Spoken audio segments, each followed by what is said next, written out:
Hello traders, you're welcome to this video. In this particular video, we are going to be looking at the alligator indicator, but specifically we are going to be considering the best settings for precise entry. Okay, so we are going to be looking at the specific settings that you can use to streamline your entry points, find better chances in the market and fine-tune your trading strategy with this wonderful indicator basically. So we're just going to be adding the indicator to the chart firstly. um where is that indicator again? Okay, yeah, see it here, the alligator indicator. We can just use for just to show how the indicator looks like. We're just going to add on the default, right? Okay, so now this indicator is a popular tool developed by Bill Williams, and it helps traders to identify market trends and the absence of trends also, which is, in other words, consolidation. Now it consists of three moving averages, as we can see here, which are called the jaw. The moving averages, we can see them, the jaw, the teeth, and the lips. You can see the jaw is the blue, the teeth is the red, and the lips is lime. So the jaw, the teeth, and the lips. Okay, now we're just going to be looking at a breakdown on how to adjust each of these settings, to improve your trade timing and adapt to different market conditions. So now starting with the jaw, which is the blue line. Okay, starting with it, the default settings is 13, right? The 13 period smooth moving average. It shifts forward by 8 bars. Okay, right? 13 period smooth moving average SMA shifted forward by 8 bars. Now, if you want to adjust it for precise timing, the jaw, one thing for you to notice is that the jaw is the slowest moving part, reacting to long-term trends. Okay, so if you are focusing on shorter term trades or faster markets, you might want to consider reducing the period to 10 or even 8. One thing that you should note about these periods is that the lower the period, the faster it is that it reacts to market or price changes. Yeah, so if you are a very short-term trader or if you are a short-term trader, you might want to prefer smaller periods. But if you are a longer-term trader, you want to prefer longer periods. Okay, so you're going to use that to determine the settings adjustments for yourself. Okay, but now for the purpose of this video, we're just going to be adjusting this to 10. Okay, we're going to be adjusting it to 10, and we can see how it moves, right? Because it's going to react to price changes faster. It will make the indicator more responsive and help you catch trends earlier.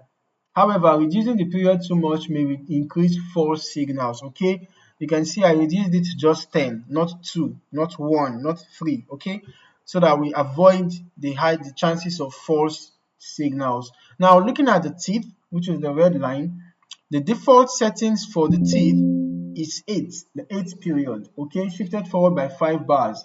Now, an adjustment for precise trading, we can okay, before that, you should know that the teeth are the intermediate trend line. Okay, the teeth is the intermediate trend line. So you need to adjust this based on the speed of your trading environment. For high volatile markets, if you are trading on assets like maybe gold or other volatile markets, then you can lower it to 6 periods to get quicker reactions. But for slower markets, well, GBP USD is also one of the volatile pairs, so I'm just gonna use 6 also for the GBP because this asset is GBP USD, this chart.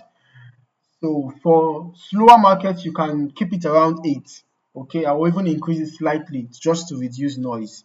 Okay, so that is how you adjust the settings for your teeth. Okay, you can see now. All right, now for the lips, which is the green line, the default is the 5 period. Okay, SMA shifted forward by 3 bars. Now to adjust it for fast signals, the lips are the fastest part of the indicator. That's one thing you should note. So it provides short-term trend signals. If you are scalping or day trading, you might reduce the period to 3 or 4. for quicker entries. Okay, so but for swing trades, default settings work well. If you are a swing trader, you don't need to change the settings. Okay, but if you are a scalper, you can consider reducing it to 3 or 4. Okay, but if you are a swing trader, or if you are even a trader that likes to hold trades for weeks or thereabout, you can even consider increasing it to 6 or 7. Okay, for smoother trends. Now we can see the adjustment. Okay, now in a trending market, the lines of the alligator will spread apart. As we can see, we have adjusted the settings now. As you can see, when price is trending or when the direction is clear, the alligator lines will spread apart, like what happened around here. So right after this bullish crossover, we could have considered entering a buy, stop loss below the swing low, take profit at the possible nearest resistance, or you can exit when you have a bearish crossover. But when the lines are widening apart, it shows that the market is actually in a clear direction, is trending, in a clear direction. On the other hand, when the market is in a consolidation phase or a sideways market, you can see that alligator lines will be entangling, as we can see here. This shows uncertainty. Yes, it shows that the market's direction is not certain. So in this situation, you might just want to hold until we see a breakout. Then you can trade in the direction of the breakout. Okay. Now for ranging markets, you might want to tighten the periods. Yeah, if you want to trade a ranging market, though, if you want to trade a ranging market, then you can consider tightening the periods to jaw of 8. But know that this is if you want to trade a ranging market, please. Do not forget, for a trending market, you can leave it as these settings that we changed.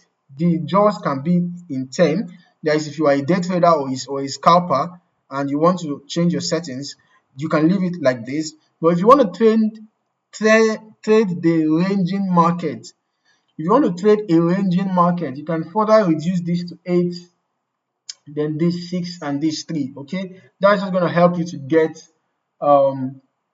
going to help you to get quicker signals. When the market breaks out of a consolidation, when there's a breakout, it helps you to get a quicker signal. Okay, so now when you want to enter your trade, wait for all the 3 lines, the jaw, the teeth, and the lips, to spread apart. Okay, wait for it to spread apart. Okay, now let us just look for a good example in a trending market, in a market that was actually trending, not just went up bullish and in one at once and then changed direction. So now we can see that this was actually a trending market, right? So now after the breakout, there was a consolidation phase around here. We can see that. So after the breakout, you should wait for all the 3 lines to spread apart. So for example, they spread apart around here. So you can consider entering your buy at this point after these 3 lines had already spread apart. So around this point would have been a good place to enter your buy trade. Stop loss can be below here for a tight stop loss, right below this swing low, or below this for a wider stop loss. Then your take profit can be at the nearest resistance, or you can use other indicators for additional confirmation, or you can just wait for a bearish crossover to happen, or when the lines begin to entangle again, to exit your trade. Okay, in this situation, if we had entered around here and exited around here, we would have got about 63 pips.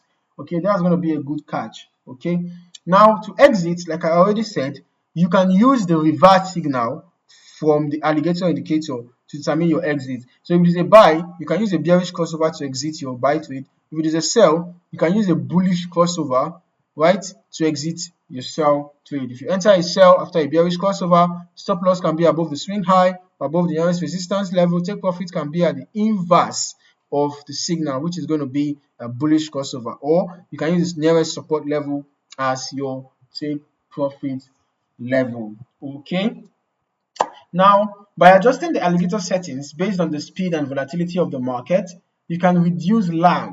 Okay, and you can improve the timing of your entries and exits. So you might want to test different settings on historical data, okay, to see which combination works best for your preferred market. Because remember that volatility affects the settings. So the more volatile the market is, the more you might want to reduce the settings. So depending on your preferred speed and volatility of the market. Okay, if you prefer a high volatile market, you might want to use the lower settings. If you prefer a less volatile market, you might want to use the higher settings. If you are a swing trader, you might want to use higher settings. If you are a scalper, you might want to use lower settings. Okay, so now the settings that we talked about in this video are settings that can really be effective for you. Okay, in a moderately volatile market.